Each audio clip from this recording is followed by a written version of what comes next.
अस्सलामु अलैकुम व रहमतुल्लाहि व बरकातुहु नहमदुहु व नुसल्ली व नुसल्लिमु अला रसूलिहिल करीम अम्मा बाद फ़अऊज़ु बिल्लाहि मिनश शाइतानिर रजीम बिस्मिल्लाहिर रहमानिर रहीम।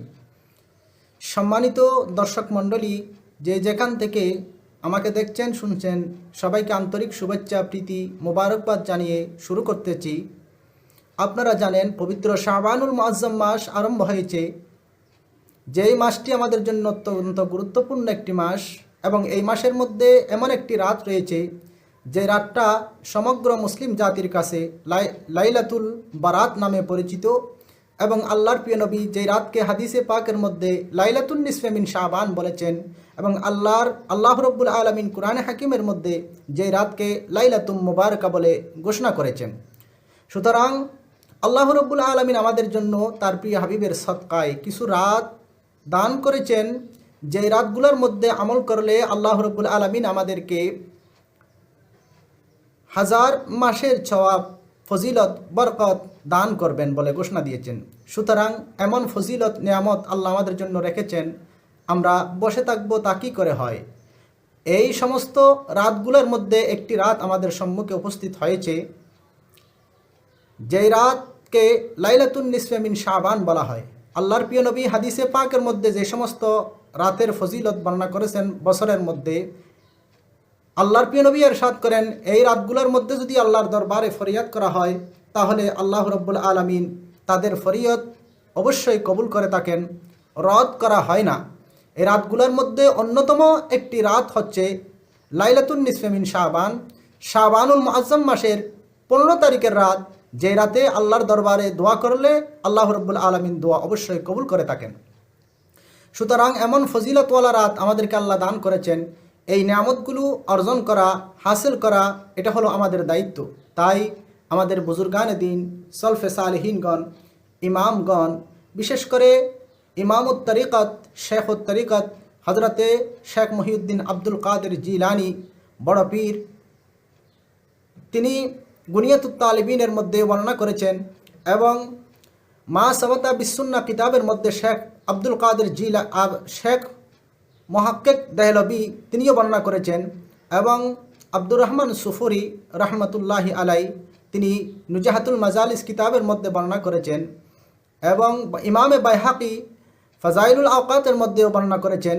এভাবে স্ব কিতাবের মধ্যে বিভিন্ন যুগের ইমামগণ যে সমস্ত ধারাবাহিক উত্তম পন্থা ইবাদত করার বর্ণনা করেছেন, সেগুলো আমি আপনাদের সম্মুখে আরজ করব। আল্লাহ যাতে আমাদেরকে এই শবে বরাতের রজনীতে সেই আমলগুলো করে শবে বরাতের পূর্ণ ফজিলত অর্জন করার তৌফিক দান করেন। প্রথম নম্বর হচ্ছে এই রাত্রিতে ইবাদত করার নিয়ত করা। কেননা মুমিনরা যদি নিয়ত করে, ভালো নিয়ত করে, তাহলে আল্লাহ রাব্বুল আলামিন তাদেরকে একটি সওয়াব দান করেন। প্রথম নম্বর এই রাতে ইবাদত করার, তওবা করার নিয়ত করা। দ্বিতীয় নম্বর হচ্ছে ইবাদতের নিয়তে পাক পবিত্র হওয়ার লক্ষ্যে গোসল করা হচ্ছে মুস্তাহাব। হাদিসে পাকের মধ্যে আছে, যে সমস্ত ব্যক্তিরা শবে বরাত বা শবে কদর এই সমস্ত রজনীতে ইবাদত করার নিয়তে গোসল করবে, আল্লাহ রাব্বুল আলামিন তার প্রতিটি পানির ফোঁটায় ফোঁটায় সওয়াব দান করবেন। সুতরাং প্রথম নম্বর কাজ হচ্ছে গোসল করে নেওয়া। দ্বিতীয় নম্বর কাজ হচ্ছে সূর্য ডুবার পরে 40 বার লা হাওলা ওয়ালা কুওয়াতা ইল্লা বিল্লাহিল আলিয়্যিল আযীম, এই দোয়াটি পড়া। লা হাওলা ওয়ালা কুওয়াতা ইল্লা বিল্লাহিল আলিয়্যিল আযীম, এই দোয়াটি সূর্য ডুবার পরে 40 বার পাঠ করা। হাদিস শরীফের মধ্যে আছে, যে সমস্ত ব্যক্তিরা এই দোয়াটি 40 বার পাঠ করবে তার 40 বছরের সগীরা গুনাহ আল্লাহ রাব্বুল আলামিন ক্ষমা করে দিবেন। তাই শবে বরাতের রজনীতে সূর্য ডুবার পরে আমরা সবাই চেষ্টা করব লা হাওলা ওয়ালা কুওয়াতা ইল্লা বিল্লাহিল আলিয়্যিল আযীম, এই দোয়াটি 40 বার পাঠ করার জন্য। তৃতীয় নম্বর হচ্ছে, আমরা সবাই অনেক সময় গুনাহের কাজ করে থাকি, শয়তানের প্ররোচনায় পড়ে বিভিন্ন রকমের হারাম কাজ করে থাকি, অন্যায় কাজ করে থাকি, ব্যভিচার করে থাকি। সুতরাং এই বরকতময় রাতগুলো আল্লাহ রাব্বুল আলামিন আমাদেরকে দান করেছেন এবং ওয়াদা দিয়েছেন তোবা কবুল করবেন বলে। তাই তোবা করার সবচেয়ে সুবর্ণ সুযোগ হলো এই সমস্ত রাতগুলো। তাই এই সমস্ত রাতের মধ্যে আল্লাহ রাব্বুল আলামিনের কাছে তোবা করা বেশি বেশি করে, কারণ তোবা যদি করে তাহলে আল্লাহ রাব্বুল আলামিন তাকে এমন পবিত্র করে দেন যেন সেই ব্যক্তি গুনাহ করে নাই। হাদিস শরীফের মধ্যে আসছে, আল্লাহর প্রিয় নবী ইরশাদ করেন, আত-তাইবু মিনাজ জামবে কামাল্লা জামবালাহু, যে ব্যক্তি গুনাহ থেকে তোবা করবে সেই ব্যক্তি এমন পবিত্র হয়ে যায় যেন সেই গুনাহ করে নাই। সুতরাং তোবা এবং ইস্তেগফার করা। আল্লাহ রাব্বুল আলামিনও ঘোষণা দিয়েছেন, আল্লাহর প্রিয় নবী হাদিসে পাকের মধ্যে ইরশাদ করেন, যে সমস্ত ব্যক্তি আজকের এই রাতের মধ্যে অর্থাৎ শবে বরাতের রজনীতে আমার কাছে ক্ষমা প্রার্থনা করবে, আমি অবশ্যই তাদেরকে ক্ষমা করে দেব। সুতরাং মানুষেরা অনেক গুনাহ করে। হাদিস শরীফের মধ্যে আছে, অনেক ব্যক্তি মুশরিক এবং মুশাহিন, যারা শিরিককারী এবং হিংসুক, তাদেরকে আল্লাহ রাব্বুল আলামিন এই রাতের মধ্যে ক্ষমা করবে না। কিন্তু হাদিসের ব্যাখ্যার মধ্যে আছে, মুশরিক হোক, মুশাহিন হোক, যত বড় পাপী হোক না কেন, যত বড় বড় গুনাহগার হোক না কেন, সেই ব্যক্তি যদি ভবিষ্যতে আর এই ধরনের গুনাহ বা পাপ করবে না বলে খালেস দিলে আল্লাহর দরবারে তোবা করে এই রাত্রির মধ্যে ইবাদত করে, তাহলে আল্লাহ রাব্বুল আলামিন সেই ব্যক্তিকেও ক্ষমা করে দিবেন বলে উলামায়ে কেরাম, মুহাদ্দিসিনে কেরাম, ফুকাহায়ে কেরাম বয়ান করেছেন। তাই আমরা যত বড় পাপী হই না কেন, আল্লাহ বলেন, লা তাকনাতু মির রাহমাতিল্লাহ ইন্নাল্লাহা ইয়াগফিরুজ যুনুবা জামিয়া, তোমরা যত বড় পাপী হও না কেন আমার রহমত থেকে নৈরাশ হইও না, লজ্জিত হয়ে শর্মিন্দা হয়ে তোমরা আমার দরবারে আসো, তোবা করো, আমি মুহূর্তের মধ্যে তোমাদের গুনাহগুলো মাফ করে দেব। সুতরাং আল্লাহর দরবারে বেশি বেশি করে তোবা করা। তারপরে হচ্ছে এই রাতে গরিব মিসকিনদের জন্য খানাফিনার সৎকার ব্যবস্থা করা, যাতে গরিবেরাও উপকৃত হয় এবং এই রাতে আদায় করার কারণে আমরাও সওয়াবের অধিকারী হই। তারপরে হচ্ছে বিশেষ করে মুরব্বীদের, পিতামাতার, মুসলমানদের, মোমেনদের কবর জিয়ারত করা, যেটা মায়েশা সিদ্দিকা রাদিয়াল্লাহু তাআলা আনহার হাদিসে, শবে বরাতের হাদিসের মধ্যে বর্ণিত রয়েছে। মায়েশা আল্লাহ রসুলকে পেলেন না, খুঁজতে খুঁজতে জান্নাতুল বাকিতে গিয়ে আল্লাহর নবীকে পেলেন। আল্লাহর নবী জিয়ারত করতেছেন, আল্লাহর দরবারে রোনাজারি করতেছেন, ক্রন্দন করতেছেন। সুতরাং আল্লাহর নবীর হাদিস থেকে আমাদেরকে শিক্ষা দিয়েছেন, শবে বরাতের রজনীতে আমাদের আমলসমূহের মধ্যে একটি আমল হলো বুজুর্গানে দ্বীনের, পিতামাতার এবং মুরব্বীদের এবং যারা সমস্ত মুসলমান যারা ঈমানের সাথে দুনিয়ার বুক থেকে চলে গেছেন তাদের কবর জিয়ারত করা, আউলিয়া ইকরামের মাজার জিয়ারত করা। তারপরের আমল হচ্ছে কোরআনে পাকের বেশি বেশি করে তেলাওয়াত করা।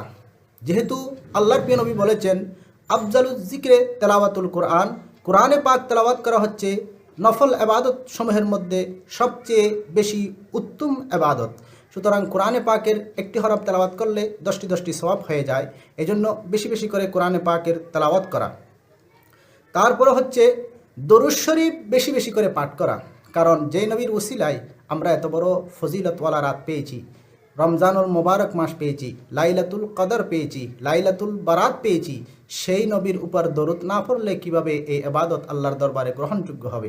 এজন্য ইবাদতের সাথে সাথে বেশি বেশি করে আল্লাহর প্রিয় রসুলের উপর দরুদ সালাম পড়া, আদবের সাথে আল্লাহ রসুলকে দরুদ এবং সালাম দেওয়া। তারপরে হচ্ছে আমল সমূহের মধ্যে একটি আমল হাদিসে পাকের মধ্যে আসছে, কুমু লাইলাহা, আল্লাহ রসুল বলেছেন এই শবে বরাতের আমল সমূহের মধ্যে একটি আমল হচ্ছে তোমরা এই শবে বরাতের রাত্রিবেলায় দাঁড়িয়ে দাঁড়িয়ে ইবাদত করবে, অর্থাৎ জাগ্রত থেকে তোমরা ইবাদত বন্দেগী করবে। তো ইবাদত বন্দেগীর মধ্যে আরেকটি ইবাদত হচ্ছে নফল নামাজ আদায় করা। যার যতটুকু সম্ভব বেশি বেশি করে নফল নামাজ 4 রাকাত, 8 রাকাত, 12 রাকাত, 20 রাকাত, যে যতটুকু পারি আমরা নফল নামাজ আদায় করা। উলামায়ে বিশেষ করে আমাদের সলফে সালিহিনগণ কিতাবের মধ্যে ওয়ালিগণ, বুজুর্গানে দিনগণ বর্ণনা করেছেন কমপক্ষে 12 রাকাত নফল নামাজ আদায় করার জন্য। তাই আমরা চেষ্টা করব 12 রাকাত, এর চেয়ে আরও বেশি নফল নামাজ আদায় করা। এবং গুরুত্বপূর্ণ একটি নামাজ সলাতুত তাসবিহ নামাজ, যেই নামাজটি আল্লাহ রাব্বুল আলা আল্লাহর প্রিয় নবী তার সাসা হজরতে আব্বাসকে শিক্ষা দান করেছেন। আল্লাহ রসুল বললেন, আমি কি আপনাকে এমন একটি আমলের কথা বলবো যে আমলটি করলে আল্লাহ রাব্বুল আলামিন আপনার পূর্বের পরের ছোট বড় সগীরা কবিরা জানা ওয়াজানা যত ধরনের গুনাহ হতে পারে আল্লাহ রাব্বুল আলামিন সমস্ত গুনাহ ক্ষমা করে দিবেন। উত্তরে হজরতে আব্বাস রাদিয়াল্লাহু তাআলা বললেন, হে আল্লাহর রসুল, আপনি আমাকে বলুন সেই আমলের কথা। আল্লাহ রসুল বললেন, তুমি সলাতুত তাসবিহ নামাজ আদায় করবে। এই নামাজ যদি আদায় করো তাহলে প্রিয় সাসা আল্লাহ রাব্বুল আলামিন আপনার সমস্ত গুনাহ ক্ষমা করে দিবেন। আল্লাহর প্রিয় নবী আরও ইরশাদ করলেন, এই আমলটি পারলে তুমি প্রতিদিন একবার করে পড়বে। আর যদি একবার করে না পারো তাহলে সপ্তাহে একবার আদায় করবে। যদি সপ্তাহেও যদি সম্ভব না হয় তাহলে মাসে একবার পড়বে। মাসেও যদি সম্ভব না হয় তাহলে বছরে একবার পাঠ করবে। যদি বছরেও সম্ভব না হয় তাহলে জীবনে হলেও এই নামাজ একবার তুমি আদায় করবে। তাই এই সলাতুত তাসবিহ নামাজ আদায় করার সুবর্ণ সুযোগ হচ্ছে এই শবে বরাতের রজনীতে। আল্লাহ রাব্বুল আলামিন এই রাত্রিতে এই নামাজ বিশেষ করে আমাদেরকে আদায় করার তৌফিক দান করুক। এছাড়াও তাহাজ্জুদের নামাজ রয়েছে এবং বিভিন্ন নফল নামাজ রয়েছে। বিশেষ করে এশা এবং ফজরের নামাজ যাতে আমরা জামাত সহকারে আদায় করতে পারি। কেননা হাদিস পাকের মধ্যে আছে, আল্লাহ নবী ইরশাদ করেছেন যে ব্যক্তি এশারের নামাজ এবং ফজরের নামাজ জামাত সহকারে আদায় করবে সেই ব্যক্তি যেন সারা রাত ইবাদত করলো। তাই ফজর এবং এশা যাতে আমাদের থেকে ছুটে না যায় সেইভাবে আমাদেরকে সতর্ক থেকে ফজর এবং এশারের নামাজ জামাত সহকারে আদায় করার তৌফিক আদায় করতে পারি। আল্লাহ আমাদেরকে তৌফিক দান করুক। তারপরে হচ্ছে এই রাত্রিতে জিকির আজকার করা, বিভিন্ন রকমের জিকির আজকার যেগুলো আল্লাহর দরবারে পছন্দনীয় জিকির আজকারগুলো করা এবং বিভিন্ন দোয়া দিয়া, ফজিলতপূর্ণ দোয়া দিয়া যেগুলো আল্লাহ রসুল শিখিয়ে দিয়েছেন এই দোয়াগুলো পাঠ করা। আল্লাহুম্মা ইন্নাকা আফুউন তুহিব্বুল আফওয়া ফাফু আন্নি, এই দোয়াগুলো পাঠ করা। বিশেষ করে আল্লাহর দরবারে দোয়া করা, আল্লাহুম্মা বারিক লানা ফি রাজাব ওয়া শাবান ওয়া বাল্লিগনা রমাদান, এই সমস্ত জিকির আজকারগুলো দোয়া দিয়েগুলো পাঠ করা। এরপরে আসতেছে যে এই রাত্রিতে এমন কিছু কাজ হয় যেগুলো আদৌ মুসলমানদের জন্য যেগুলো শোভনীয় নয়, যেগুলো হারাম কাজ, ইহুদি নাসরার কালচার আমাদের মধ্যে চলে এসেছে, এগুলো আমাদেরকে বর্জন করতে হবে। যেমন আতশবাজি করা বা ব্যাং গাড়ির উপর উঠে বা বিভিন্ন গাড়ির উপরে দলে দলে আড্ডা দেওয়া বা ঘুরেফিরা করা, এই ধরনের কাজগুলো আমাদেরকে বর্জন করতে হবে। এবং হানাহানি, ঠাট্টা, বিদ্রুপ, আতশবাজি এগুলো বর্জন করতে হবে। বিভিন্ন জায়গায় ঘুরেফিরা করা, এই সমস্ত কাজ বর্জন করে ইবাদত বন্দেগী করে এই রাতের ফজিলত যাতে আমরা অর্জন করতে পারি, এই রাতের গুরুত্ব এবং ফজিলত যা আল্লাহ ঘোষণা করেছেন এগুলো যাতে নিয়মগুলো পালন করে আমরা আদায় করতে পারি। আল্লাহ আমাদের সবাইকে সেই তৌফিক দান করুক। আসসালামু আলাইকুম।